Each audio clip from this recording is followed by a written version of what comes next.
예, 어느새 벌써 7월 달입니다.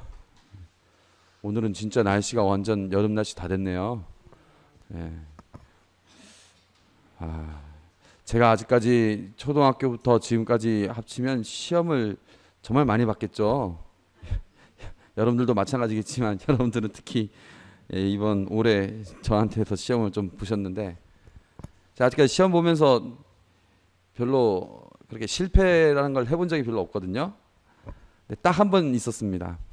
딱 한 번. 무슨 시험이었느냐? 운전면허 필기 시험. 다른 모든 시험들은 제가 나름대로 다 뭐 그냥 그럭저럭 다 합격을 하든지 뭐 그냥 뭐 성적이 뭐 어느 정도 뭐 정도의 차이는 있지만 뭐 그럭저럭 그냥 뭐 무난하게 지내는데, 운전면허 필기 시험 필기 시험은 떨어졌거든요. 마음의 차이인 것 같아요. 예? 공부하려는 그 자세.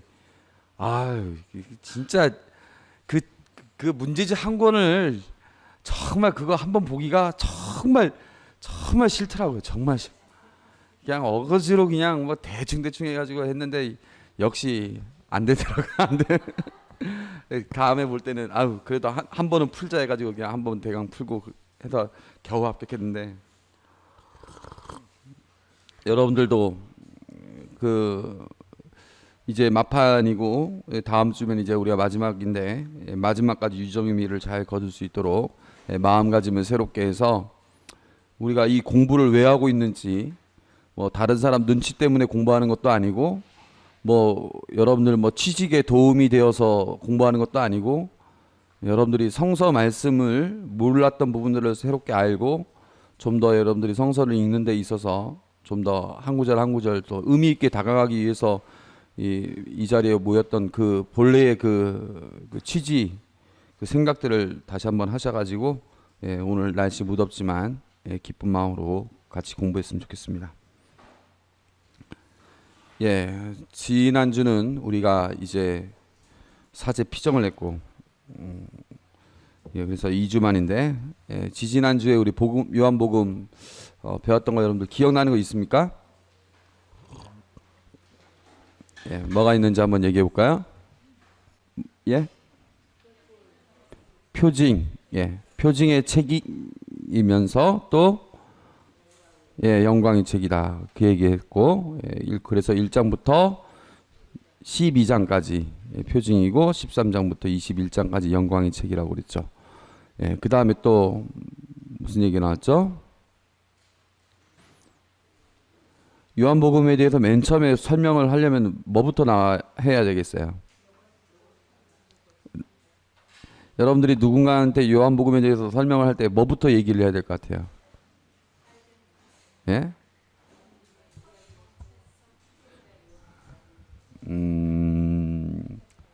요한복음이 사복음서 중에 네 번째 복음서고, 그 다음에 뭐부터 얘기해야 되겠어요? 공관복음서하고 차이가 있다는 거죠. 마테오, 마르코, 루카와 요한복음은 차이가 있다는 거. 그걸 먼저 설명을 해야 되겠죠. 그래서 마테오, 마르코, 루카와 다른 요한복음. 그 다음에 또 뭘 얘기해야 되냐면은 언제 작성됐는지, 언제 작성됐다고 그랬죠? 90년에서 100년 사이라고 얘기한다고 그랬죠? 90년대 초라고 생각하면 될 것 같습니다. 그 다음에 어디서 작성했다고 그랬죠? 그 선교 지역인데 아마 에페소가 아닐까 이렇게 얘기를 한다고 그랬죠? 그 다음에 또 누가 누구에게 쓴 거라고 했습니까? 요한의 제자들, 뭐 요한의 전통을 따르는 이들이 누구에게?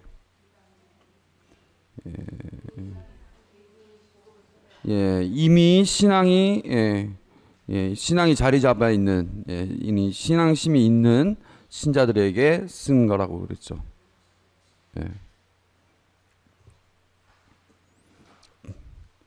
요한복음은 공관복음하고 다르다고 했는데, 어떤 용어들이 더 예를 들어서 더 많이 쓰이는 용어들이 있으면 여러분들 생각나는 거 있습니까? 아무거라도.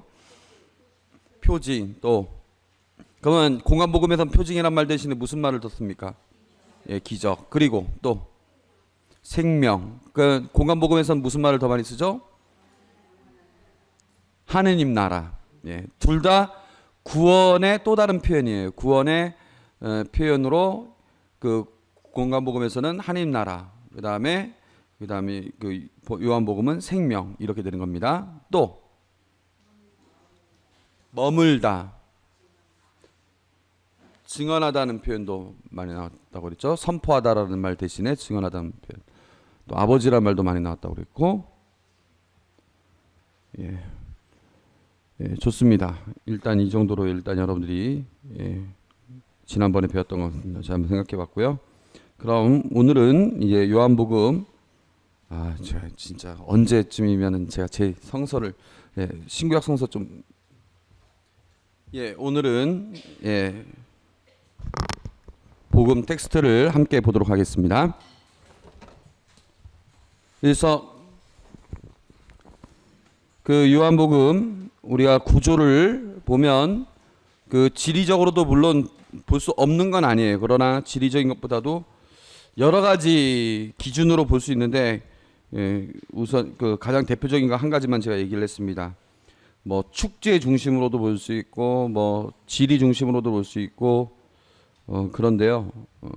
일단은 우리가 그때 표징과 영광이라는 걸 했고, 그래서 표징이라는 건 아버지와 예수님의 영광이 드러나는 사건 때 결정적인 표징인 십자가 현양 이렇게 해서 시간의 책, 영광의 책, 표징의 책이 있고 시간의 책이 있는데 시간의 책을 영광의 책이라고도 한다 이렇게 얘기를 했습니다. 그래서 구조를 이렇게 나눌 수 있다고 얘기를 했습니다. 자, 그러면 일단 보도록 하겠습니다. 표징의 책에서 1장부터 12장까지 보면 표징이 6가지가 있어요. 가나의 혼인잔치, 왕실 관리 아들을 살리고 벳사타의 중풍병자를 걷게 하고 5,000명을 먹이시고 태생소경을 고치고 나자로를 살리고, 이게 1장부터 12장까지 있는 표징입니다. 이 6개의 표징이 있어요. 그래서 이 표징이 있기 전에 나타나엘에게 뭐라고 했냐면은 너가 무화과 나무 밑에 있는 것을 보았다고 해서 나를 믿느냐 뭐라고 했어요. 앞으로 그보다 더 큰 일들을 보게 될 것이다. 이 일들이 어떤 일이냐? 바로 이 표징들을 말하는 것이 아닐까 생각이 되는 거고요. 그래서 이 6개의 표징들이 쭉 나온 다음에 이 6개의 표징이 다 끝난 다음에 결론이 어떻게 됐냐면은 유다인들이 이 표징을 보고 어떻게 했어요? 보고도 믿지 않았다고. 12장 끝에 뭐라고 나왔냐면은 예수님께서는 그들 앞에서 그토록 많은 표징을 일으키셨지만 그들은 그분을 믿지 않았다. 이렇게 12장 끄트머리에 그런 결론이 나오는 겁니다. 자, 그리고 이 표징들이 있을 때마다 유다인들이 반응을 보여요. 예수님에 대해서. 그 표징들을 보면 이렇게 하면서 우리 그때 마르코 복음에서도 비슷한 걸 봤지만 그 표징을 보면서 계속 반응을 보여요. 그 반응들을 보면 몰리에 성전 정화 사건 몇 장이죠? 요한복음 성전 정화시켰던 게 1장? 2장이에요. 자, 가나의 혼인잔치가 하나의 표징이 있었고 그 표징 뒤에 갔는데 2장 18절 뭐라고 했어요? 당신이 이런 일을 해도 된다는 무슨 표징을 보여주겠소? 그러니까 예수님께서 이 성전을 허물어라. 그러면 내가 사흘 안에 다시 세우겠다. 이 성전을 허물고 사흘 안에 다시 세우겠다는 것은 이건 뭘 염두하고 예수님께서 말씀하신 거죠? 예수님의 죽음과 부활. 몇 번째 표징? 7번째 표징을 염두하면서 얘기하는 거예요. 아무튼 중요한 거는 전에 첫 번째 표징을 했음에도 불구하고 잘 몰라요. 그 다음에 쭉 이어가면 이제 박해, 안식일 논쟁이 나와요. 몇 장이에요? 예, 세 번째 표징이 지난 다음에 이런 이야기가 여러 가지 이야기가 나옵니다. 사마리아 그 5장을 보시면은요. 자, 5장 바로 전에 왕실 관리의 아들을 살리는 두 번째 표징이 있고, 세 번째 베짜타 목가에서 병자를 고쳤는데, 자, 5장 5장 16절 보면 유다인들은 예수님께서 안식일에 그러한 일을 하셨다고 하여 그분을 박해하기 시작했다. 처음에는 단순히 이해하지 못하는 정도였는데 무슨 성전을 허물라는 얘기야 라고 했는데, 이제 드디어 아니 감히 안식일에 박해를 해? 그래서 점점 가면 갈수록 이게 그 유다인들이 표징을 일으키면 일으킬수록 이 표징에 대해서 그 하느님의 영광을 보지 못하고 오히려 안식일에 그런 일을 했다고 오히려 더 박해를 하는 거죠. 그 다음 단계, 지금 이게 더 있어요. 더 많은 내용들이 있지만 지금 제가 대표적인 것만 얘기하고 있어요. 빵 논쟁. 이거는 몇 번째? 그럼 네 번째이죠. 그럼 몇 장인 것 같아요? 6장이 이제 빵에 관련된 얘기가 쭉 나오거든요. 5,000명을 먹일 때만 해도 괜찮았어요. 그죠? 그런데 6장 60절 보시면 6장 60절 보시면 뭐라고 해요? 제자들 가운데 많은 사람이 예수님께서 말씀하시는 것을 듣고 이 말씀은 듣기가 너무 거북하다. 66절 보시면 이 일이 일어난 뒤로 제자들 가운데에서 많은 사람이 되돌아갔다.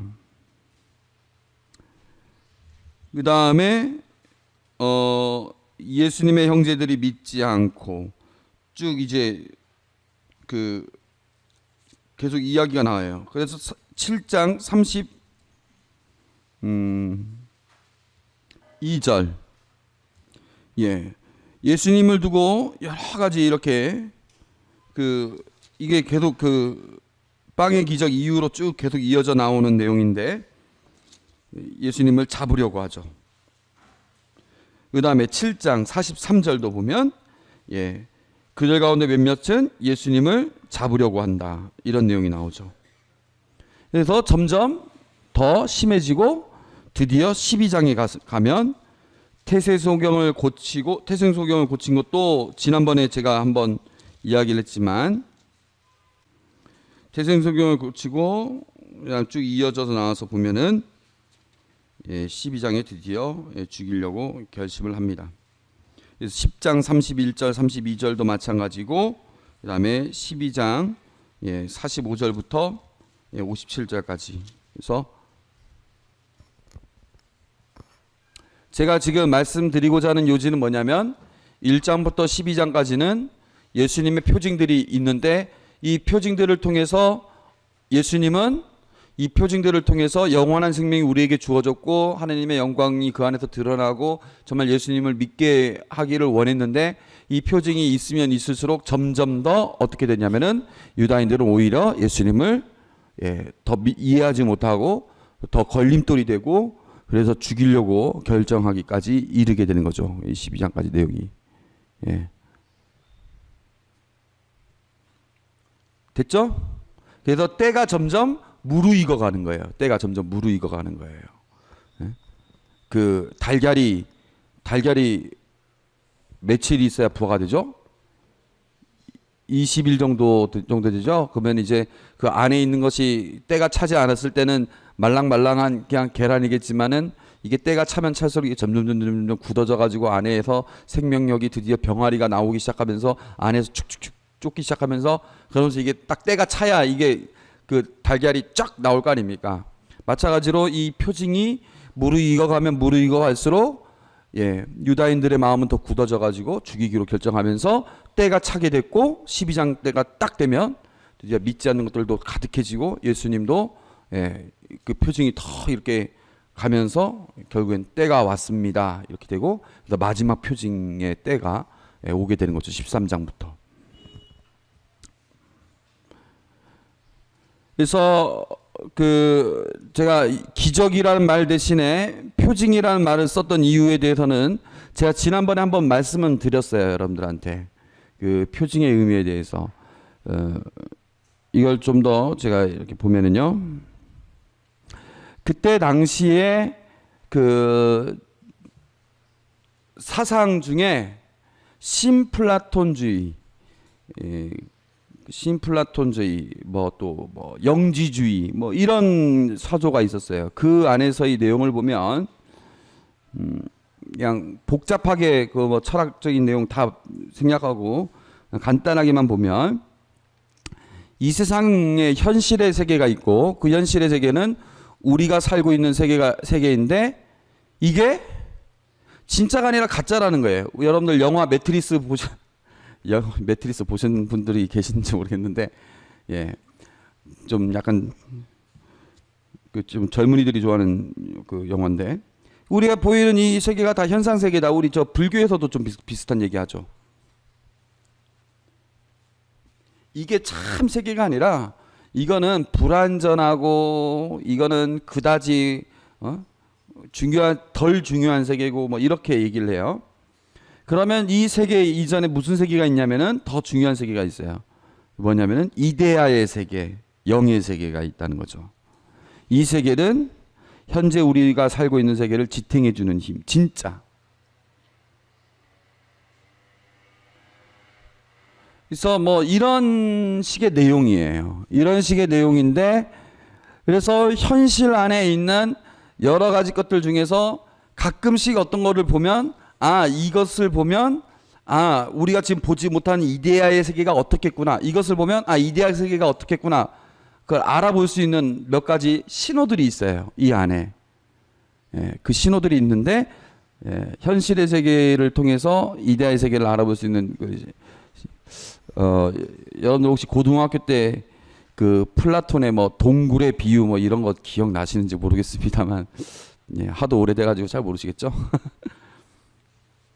하여튼 그 현실 안에서 이루어지는 몇 가지 것들을 통해서 이데아 그 영의 세계는 어떻겠구나라는 것을 나름대로 이렇게 상상할 수 있는, 알아볼 수 있는 그런 표시들이 있는데 그 요한복음사가는 그걸 표징이라고 한 거죠. 표징.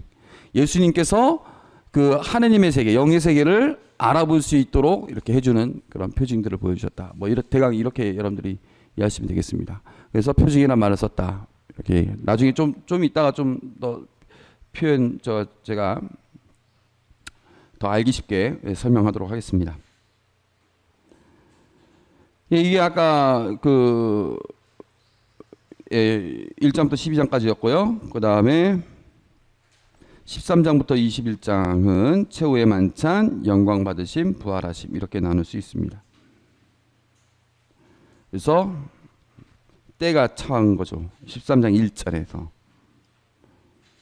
17장에서도 보면 드디어 때가 왔습니다. 뭐 이런 때가 왔다는 얘기를 자꾸 하고 그래서 이때 무슨 일이 벌어지냐면 무슨 일이 벌어집니까? 예수님이 이제 돌아가시게 되는 거죠. 예. 근데 그거를 영광 받는 거라고 표현을 합니다.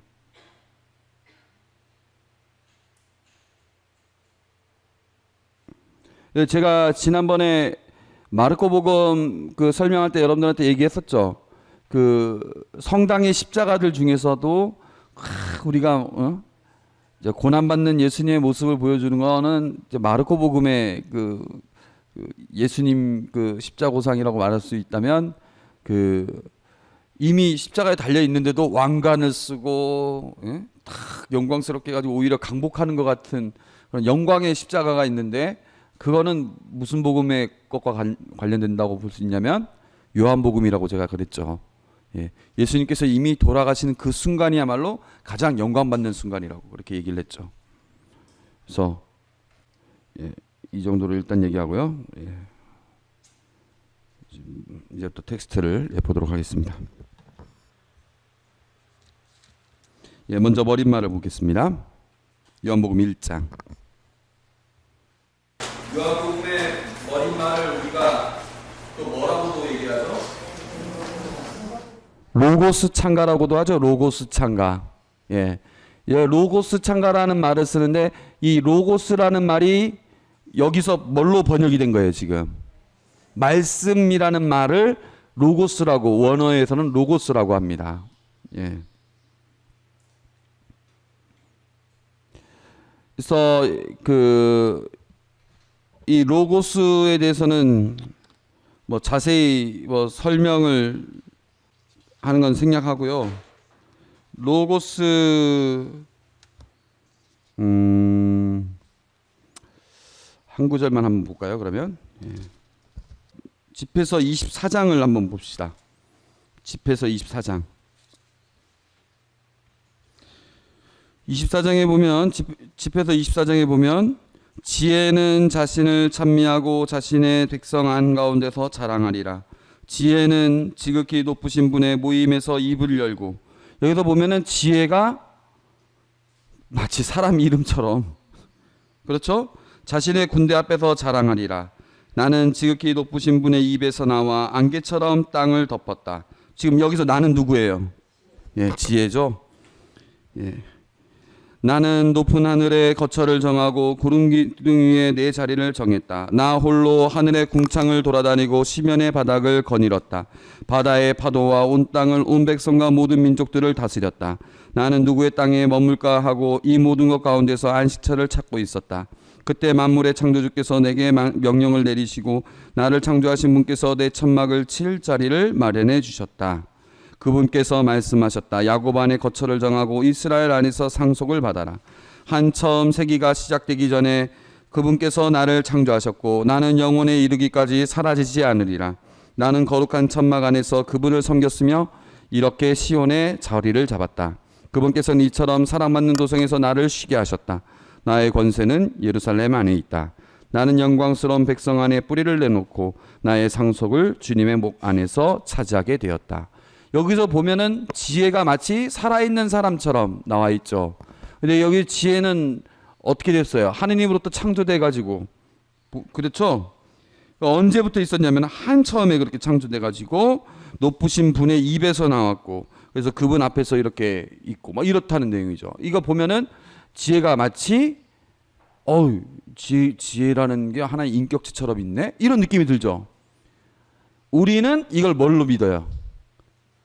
예수님을 예언한 하나의 말씀이구나. 우리는 그렇게 믿고 있는 거예요. 예. 유다교에서는 어떻게 생각할까요?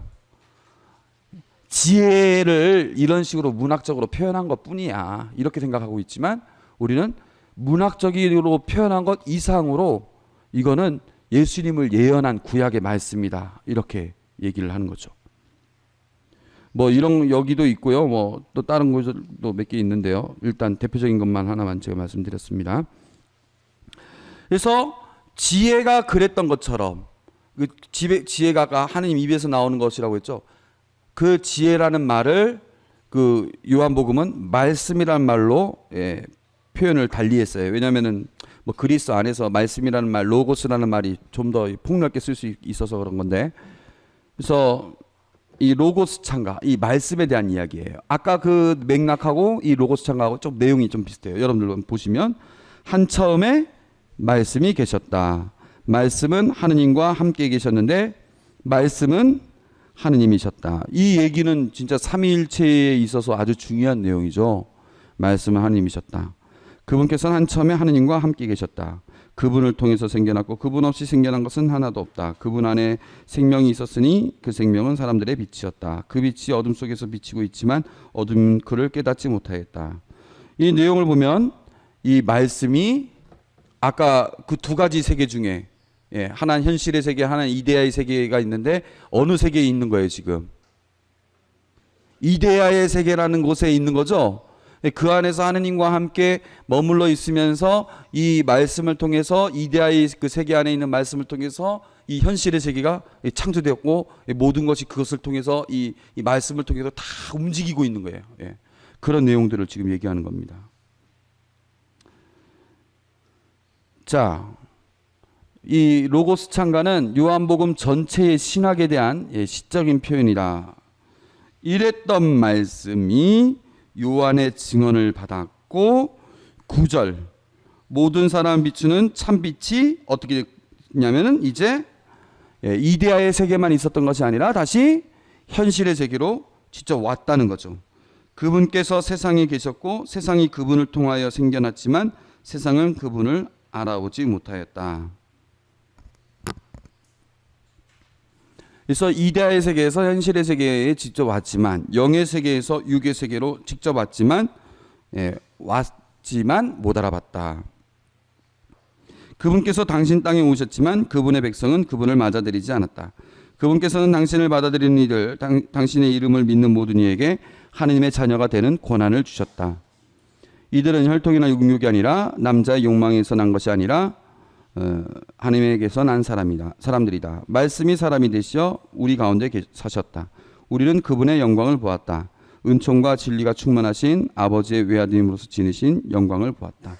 이런 식으로 표현이 됩니다. 그래서 요한복음의 이 첫 번째가 요한복음 전체의 내용을 표현해 주는 것 중에 하나예요. 마태복음에서는 족보를 통해서 그랬고, 마르코복음에서는 첫 제목을 통해서 그렇고, 루카복음에서는 그 프롤로그라고 해가지고 존경하는 테오필로님 해가지고 그 내용을 통해서 그랬고, 요한복음은 이 머릿말 로고스 창걸 통해서 이렇게 얘기를 합니다. 제가 지난번에 한번 얘기했었죠. 지구 돌아가는 소리 했었죠. 지구 돌아가는 소리를 우리가 못 듣는 것처럼 우리가 하느님을 직접 바라본다면 어떻게 되겠어요?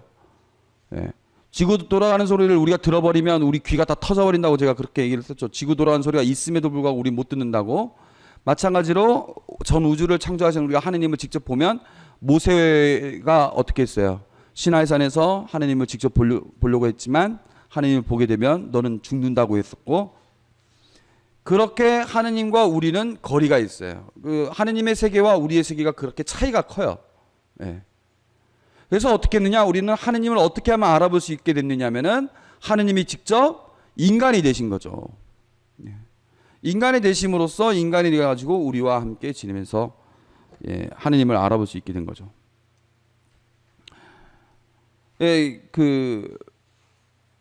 강아지 얘기 제가 하지 않았습니까? 강아지. 강아지 얘기도 했었죠. 강아지를 우리가 아무리 좋아한다고 해서 강아지를 너무 사랑해가지고 강아지와 대화를 나누기 위해서, 심도 있는 대화를 나누기 위해서 강아지가 되고 싶은 사람은 없지 않습니까? 그렇다고 해서 강아지한테 요새 뭐 4대강 문제, 강정 문제에 대해서 이야기를 하면 강아지가 알아먹겠습니까? 그럼 그걸 알려주려면 어떻게 되겠어요? 우리가 강아지가 돼야 되는 거 아닙니까? 강아지가. 근데 강아지가 되기는 어렵죠. 마찬가지로 하느님께서 당신의 크신 뜻이 있고 당신의 그 세계가 있는데 그걸 알려주기 위해서 했던 방식은 하느님이 직접 인간이 되신 거예요. 인간과 강아지의 차이보다 하느님과 인간의 차이가 훨씬 더 크죠. 근데 하느님은 직접 인간이 되셨다는 거죠. 다들 처음 듣는 것처럼 안 들었어요? 네, 얘기했는데. 마태복음 얘기할 때 얘기했어요. 마태복음 할 때.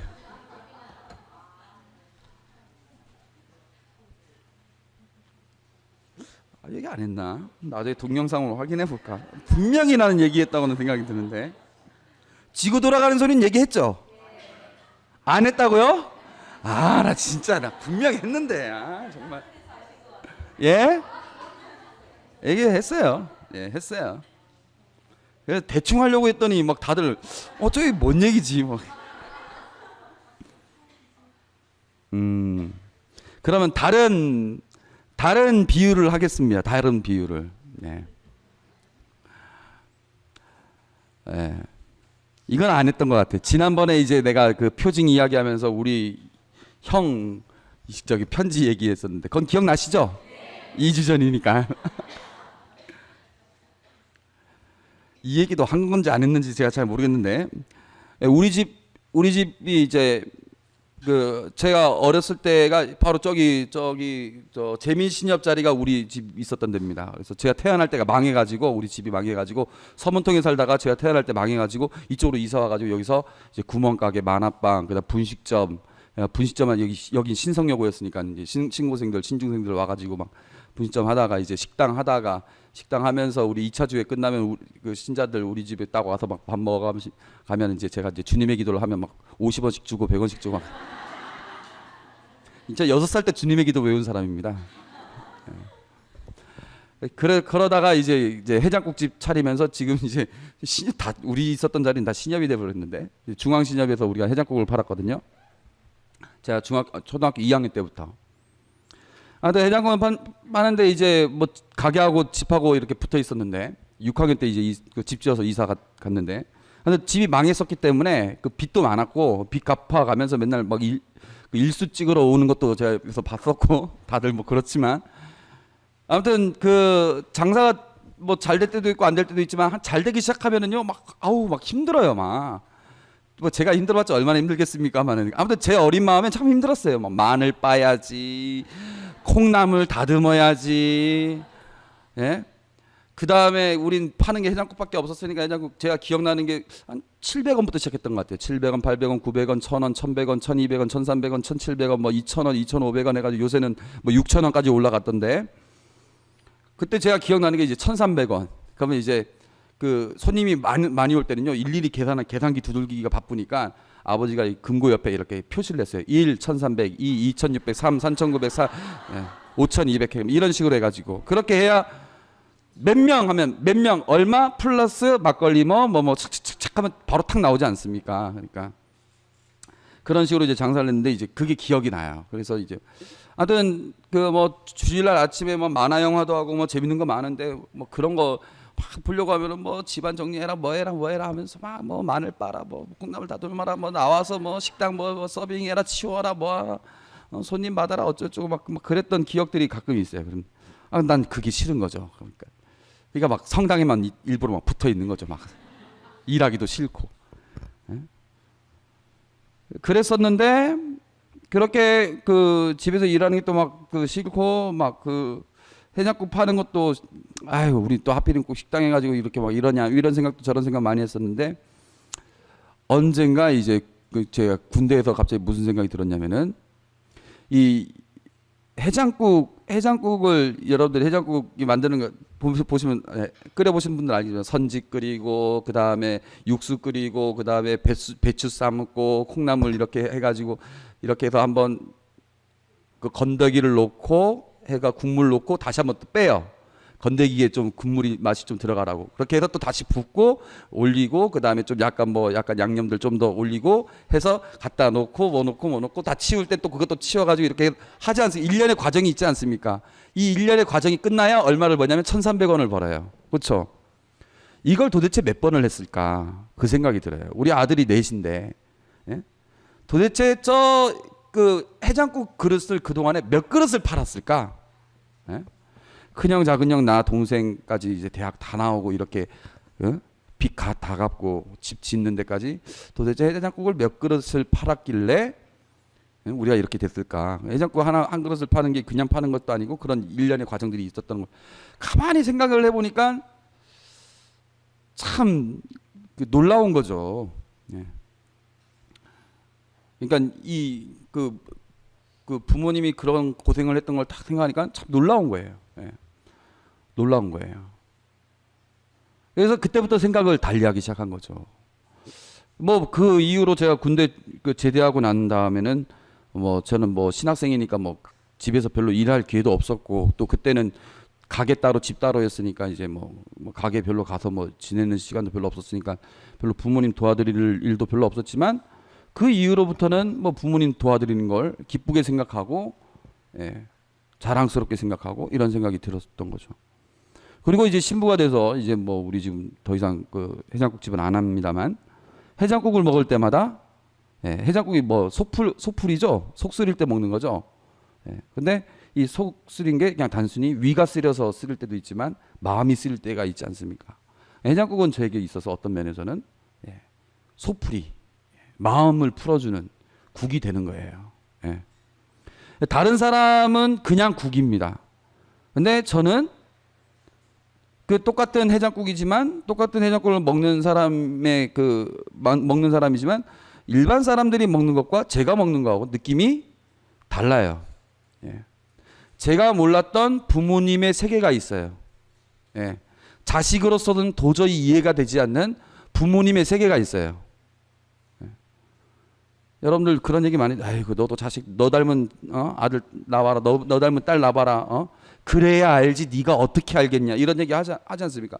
부모의 세계라는 게 있어요. 자식으로서는 도저히 이해가 될 수 없는 부모의 세계가 있어요. 그걸 어떻게 알 수 있냐면은 부모가 돼봐야 아는 겁니다. 그 세계에 들어가 봐야 알지, 그 세계에 들어가 보지 못하면 도저히 알 수가 없어요. 그런데 가끔씩 적어도 이런 거구나라고 추측하게끔 하고 가늠하게끔 하는 표징들이 있어요. 저한테는 그게 뭘로 왔냐면은 해장국으로 온 거예요. 이 해장국이라는 이 매개체 하나가 부모님의 세계를 엿볼 수 있는 하나의 표징이 된 거예요. 그 표징은 저한테는 표징이지만 다른 사람한테는 그냥 국이에요. 예? 하느님의 세계가 있는데 하느님께서 우리를 얼마나 사랑하시고 우리에게 영원한 생명을 주시고자 하고 하느님의 영광이 얼마나 큰지 그 우리가 이루다 헤아릴 수 없는 하느님의 세계가 있어요. 이거는 우리 존재 차원을 넘어서는 거기 때문에 더더욱 우리가 알 수 없는 세계인데 그걸 알아볼 수 있는 표징들이 있어요. 그걸 가장 결정적으로 보여주신 분이 예수님이신 거죠. 예? 그걸 통해서 하느님이 이런 분이시구나, 예수님이 이런 분이시구나, 정말 영광스러운 분이시구나, 그분이 우리를 너무나 사랑하셔서 우리에게 영원한 생명을 주셨구나라는 걸 딱 느낄 수 있는 그 표징들이 있어요. 도저히 우리가 알아보지 못하는데 알아볼 수 있는 거예요. 그렇게 하기 위해서 예수님이 직접 표징이 되어서 이 땅에 오신 거죠. 다른 사람 보기에는 그냥 사람이고 그냥 놀라운 일이고 그런 거지만 우리한테는 엄청난 사건이 된 것이고 이걸 통해서 우리가 하나님을 알아보게 되는 결정적인 것이 되는 것이죠. 그래서 이 로고스 창가 안에 있는 내용들, 하느님이 인간이 되셨고 우리에게 표징을 남겨주셨고 이런 모든 것들이 그러한 하느님의 세계를 우리가 알게끔 하는 하나의 그 사건들이 되는 겁니다. 그 제가 금방 얘기하는 이런 어떤 표징, 그 영의 세계, 육의 세계 어쩌고 막 얘기하는 것들은 요한복음에서는 참 중요한 부분들의 하나고 여러분들 신앙생활에서도 참 중요한 부분 중에 하나예요. 여기서 이제 뭐 성사론이 다 나오고 교회론이 나오고 다 나와요. 그러니까 이런 걸 잘 이해하시면 참 좋아요. 말씀. 왜 예수님을 두고 지혜라고도 표현할 수 있었고 뭐 그런데 말씀이라고 표현했을까? 여러 가지로 얘기할 수 있지만은요.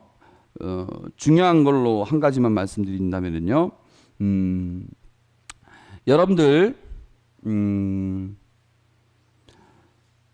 그 일개 그 짝대기 하나 이등병이 말하는 말하고 원스타가 말하는 말하고 어느 게 실제로 바뀔까요? 예를 들어서 짝대기 하나가 아우 저기 저 PX 좀 한 30평으로 넓혔으면 좋겠다. 이러면 30평으로 넓혀집니까 그게? 근데 원스타가 딱 와가지고 아우 저 PX 30평으로 넓혔으면 좋겠는데 이러면 어떻게 될까요? 그냥 말이 곧 현실이 됩니다. 예. 누가 말하느냐에 따라서 말이 말로 끝나는 경우가 있고 말이 현실이 되는 경우가 있어요. 누가 말하는 그 말을 현실로 시킬 수 있는 그 힘이 있는 사람과 없는 사람의 차이죠. 또 단순히 힘이 있고 없고의 차이가 아니라 또 이런 것도 있어요. 네. 막 얘기가 막 난 지금 바빠 죽겠는데 막 설거지하고 뭐 바빠 죽겠는데 막 옆에서 막 엄마 막 앵앵앵 막 거리면 알았어 그냥 뭐 사주 100원만 아니면 뭐 500원만 요새는 100원만이 안 나오죠. 1000원만 5천원만 이러면은 알았어 막 이렇게 하면은 이거는 그냥 대충 알았어 막 이러는 거는 뭐예요? 그냥 줄 수도 있고 안 줄 수도 있고 이게 말이 말로 끝날 수가 있고 말이 현실로 바뀔 수도 있고. 그런데 얘가 예를 들어서 막 애가 막 정말 속상하고 아픈 일이 있어가지고 막 이러면은 내가 애기를 막 보듬으면서 알았어 너 울지 않게 내가 정말 할게 하면서 뭐 이러면은 이게 현실로 바뀌죠. 뭐 약도 사오게 되고 맛있는 음식도 사오게 되고 애기를 보살피게 되고 이게 현실로 바뀌게 되죠. 말에 정성이 있느냐 없느냐에 따라서도 다른 거죠. 예. 남자 여자 요새 밀당이라고 하죠. 밀고 당기는 거. 연인들끼리도 어떻게 합니까? 예? 막 옆에서 막 여자가 막 바가지 막 긁으면 알았어. 아이고 내가 다음에 내가 옷 사주면 될 거 아니냐 뭐 이렇게 말하는 것과 뭐 예를 들어서 막 그 남자가 그 여자에 대해서 정말 너무 예를 들어 뭐 여행을 갔다 왔는데 뭐 여자가 막 너무 생각나가지고 자기 너무 보고 싶었어 하면서 그 보고 싶다는 표현을 해서 그걸 그 말을 보여주는 것과 아무튼 그 말에 정성이 있느냐 없느냐에 따라서 현실이 되기도 하고 현실이 안 되기도 하고 그러는 거죠.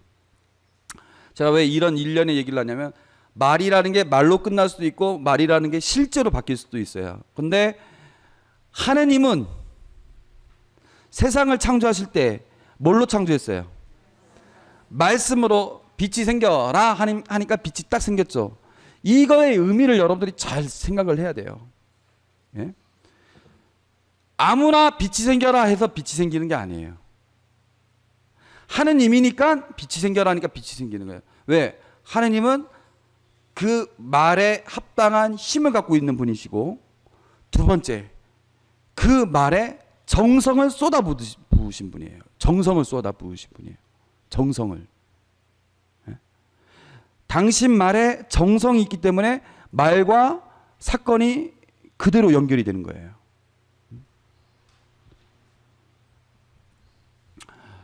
그래서 그런 얘기 이제 했었죠. 그 신부는 입만 천당 간다고, 수녀님들은 귀만 천당 가고, 이성당 저성당 돌아다니면서 신부님들 강론 골고루 듣다 보니까 귀만 천당 가고, 신자들은 발바닥만 천당 가고, 우린 입만 천당 가고. 왜? 요것만 복된 말씀이 쫙 나오는데 요것만 좋지 나머지는 안 따라가는 거예요. 그럼 뭐예요? 말하고 인간하고 동떨어져 있는 거죠. 예? 말은 말, 나는 나. 그건 뭐예요? 제가 이 말하는 거에 대해서 내 스스로도 그거에 대해서 내가 정말 스스로도 깊게 생각하고 그것을 지키려고 노력하고 그 말에 책임을 지려고 하고 이 말의 중요성을 내 스스로 내 안에서 그 말을 정말 내 것화시키냐 안 시키냐의 차이 아닙니까? 근데 하느님은 어떻습니까? 당신 말씀에 대해서 어떻게 해요? 책임을 지고 정성을 쏟아붓고, 그래서 이 말하고 하느님의 말하고 하느님하고 뗄래야 뗄 수가 없어. 심지어는 어느 정도냐? 말씀이 곧 하느님이에요. 그러니까 하느님이 당신 말씀에 그 갖고 있는 그 정성과 이게 얼마나 큰지 아시겠죠? 예? 그게 곧 예수님이라는 거예요. 그래서 하느님께서 당신의 말씀을 통해서 세상을 창조하셨고, 그 말씀을 통해서 이스라엘 백성을 이끄셨고, 구약 성서를 통해서 당신 말씀을 통해서 이끄셨고, 그리고 그 말씀이 심지어는 하느님이셨는데 그 말씀이 사람까지 됐다는 거예요. 당신과도 같은 이 말씀을 완전히 사람들에게 그냥 그대로 다 내어주신 것이죠. 아무튼 제가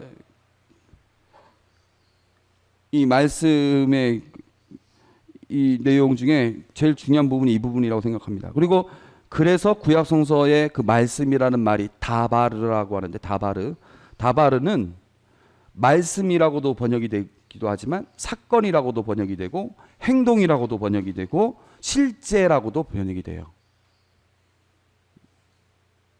우리나라 사람들로는 도저히 이해가 안 되죠. 어떻게 말이라는 그 단어가 사건이라는 말도 되기도 하고 실제라는 말이 되기도 하고 그럴 수 있을까?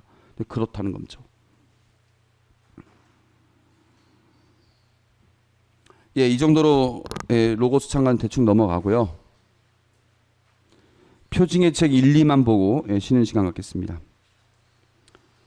표징 6가지 중에 첫 번째 2가지에서 표징의 책이 1장부터 12장인데요. 1장 19절에서 52절까지는 표징을 위한 예비 단계고, 그 다음에 2장 1절에서부터 4장 54절까지는 2개의 표징과 3가지 물이해라고 볼 수 있어요. 자, 1장 19절을 보시면은요.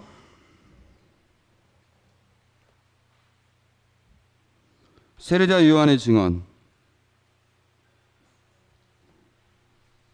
보고 계시죠? 쓰고 계시는군요.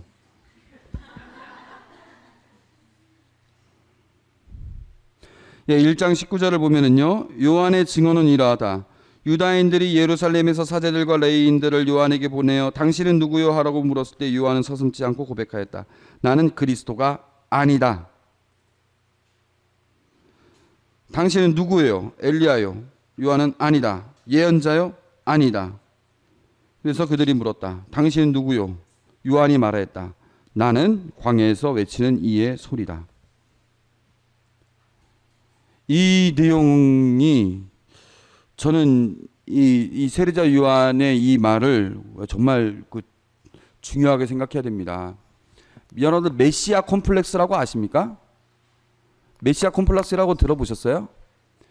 오지랖 넓은 사람 있죠? 예? 이것도 내가 없으면 안 돼. 저것도 내가 없으면 안 돼. 이것도 내가 없으면 안 돼. 내가 다 해야 돼. 예? 내가 메시아야, 내가 메시아. 내가 그리스도예요. 예? 내가 다 나 없으면 안 돼. 근데 요한은 알아요. 예? 자기가 다 해야 되는 게 아니라 자기의 해야 될 역할이 있는 것인데 나는 소리일 뿐이다. 그리고 그분께서 하시는 것이다. 좀 메시아 콤플렉스에 걸리기 시작하면 하나님이 필요 없는 거죠. 자기가 하나님 노릇을 다 하는 거죠. 어디 가서든지. 백마병은 아세요? 백마병. 백마탄 왕자님이 쫙 간데 사람들이 어머 하는 사람들이 어머 백마탄 왕자 어머 이러는데 백마는 어떻게 생각합니까? 나보고 그러는구나. 에? 백마가 자기가 태운 왕자 보고 어머 이러는데 다들 자기 쪽을 향해서 보면서 어머. 여러분들은 예루살렘 입성할 때 낙이 타고 오셨죠?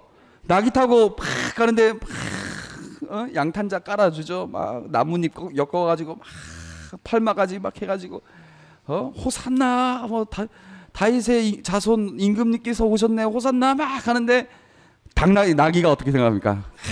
진짜 내가 동물로 태어나서 정말 나의 존재를 드디어 아는구나. 예? 백마병이죠, 백마병. 예? 우리 신자들 사제의 신원도 그렇고 신자들의 신원이 뭡니까? 예? 우리는 예수님을 태우고 다니는 나귀의 역할이지. 예. 예?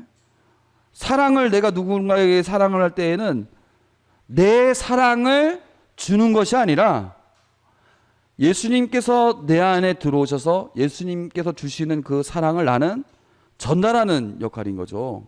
우리 자체가 태양이 아니라 우리는 태양의 빛을 받고 반사하는 달인 것이죠. 우리는. 예? 달이 차기도 보름달이 되기도 하고 금음달이 되기도 하고 때로는 예수님을 잘 드러내기도 하고 못 드러내기도 하지만 어쨌거나 우리는 우리 자체에서 빛이 나는 것이 아니라 예수님을 통해서 우리가 그 빛을 보여주는 우리는 전달자인 것 따름인데 어떻게 합니까? 예? 우리가 마치 예수님인 것처럼 우리가 먼 것처럼 그런 게 아니라 예. 그래서 내가 정말 예수님의 사랑을 다 주고 막 이렇게 하는 사람들이 어머 정말 너무 감사하고 너무 좋고 하면 나보고 그러는 줄 알고 예? 제가 안수를 탁 했어요. 근데 안수를 했더니 의사는 3개월 동안이라고 했는데 한 달 만에 약 끊고 기운 차려가지고 이 사람이 다 나와버렸어요. 예? 그럼 이 사람 어떻게 하겠습니까? 음료수 들고 오거든요. 저한테 감사하다고 신부님이 안수해줘가지고 다 나왔다고. 그럼 저는 어떻게 생각하겠습니까? 예? 이 사람이 드디어 내 안수바를 알아보기 시작했구나. 이러면 백마병 메시아 콤플렉스. 예. 근데 세례자 요한은 알아요. 나는 그리스도가 아니요. 그래서 뭐라고 얘기했느냐 24절 쭉 오면은 그래서 26절 나는 물로 세례를 준다. 그러나 너희 가운데 너희가 모르는 분이 계신다. 내 뒤에 오시는 분인데 나는 그분의 신발끈을 풀어드리기에도 합당치 않다. 이렇게 요르단강 건너편에서 요한이 예수님에 대해서 증언을 했어요. 29절 요한은 예수님께서 자기 쪽으로 오시는 것을 보고 말하였다. 보라 세상의 죄를 없애시는 하나님의 어린 양이시다. 하면서 제자들에게 증언을 또 합니다. 예. 요한은 내가 그리스도가 아니라 제자들한테 저분이 그리스도다. 나는 34절 나는 보았다. 저분이 하느님의 아들님이시라고 내가 증언하였다. 요한이 예수님을 보았고 보고 나니까 증언을 하게 됐고 증언하니까 요한 그 제자들이 어떻게 하냐면은 37절 제자들은 요한이 말하는 것을 듣고 예수님을 따라가는 거죠. 예수님께서 무엇을 찾느냐? 어디에 묻고 계십니까? 와서 보아라. 그래서 묵었다. 묻고 나서 예수님 와서 보아라고 했는데 가서 뭘 봤는지 모르겠는데 보니까 예수님 메시아를 만났다고 그렇게 얘기를 하죠. 그리고 필리프와 나타나엘을 부르시게 되죠. 이렇게 요한이 제자들 중에 안드레아가 다시 필리포가 다시 나타나엘에게 예수님을 보았고 느꼈던 것을 체험했던 것을 전파하게 됩니다. 그렇게 하면서 제자들이 형성이 됩니다. 그리고 이제 표징이 이어지는 것이죠.